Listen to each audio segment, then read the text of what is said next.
જોયું ને, આ વ્યસન કોઈને પણ બાકી રાખતું નથી. આ વસ્તુની કિંમત તો સસ્તી છે, પણ તેનાથી થઈ રહેલા રોગો અને રોગોનો ઈલાજ થવાનો ખર્ચ ઘણો મોંઘો છે. ઈશ્વરે આપણને આ જિંદગી સારી રીતે જીવવા માટે આપી છે, નહીં કે ખોટા પદાર્થોના સેવનથી બરબાદ કરવા માટે. આજે આ નાટક નિર્ણય માટે પણ મને પણ તમારા સૌ પાસેથી વચન જોઈએ છે કે તમે પણ પોતાનું મન મક્કમ કરી અને કોઈ પણ જાતનું વ્યસન નહીં કરો. આપણું ગામ જિંજાઈ ગામ વ્યસન મુક્ત જોઈએ મારે. દેશો ને વચન મને? હા કે ના? મને અવાજ નથી આવતો. વ્યસન મુક્ત જિંજાઈ જોઈએ. પેલી આપણું ગામ વ્યસન મુક્ત હશે તો આપણે આપણા તાલુકા, રાજ્ય, દેશને વ્યસન મુક્ત બનાવશું. શરૂઆત આપણાથી થવી જોઈએ. नशे को दूर भगाना है, खुशहाली को लाना है.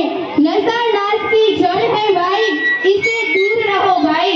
नशा मुक्ति का अभियान बने जन जन की पहचान. बर्बादी का नाम है नशा, करता है ये दुर्दशा. तंबाकू, शराब, ड्रग्स, माँ भारती है त्रस्त. नशा जो करेगा बेमौत मरेगा. घर परिवार बचाना है, नशा मुक्ति अपनाना है. नशा नहीं कोई शान है, ये तो मानवता का अपमान है. सबको चुस्त बनाना है, देश नशा मुक्त बनाना है. नशे से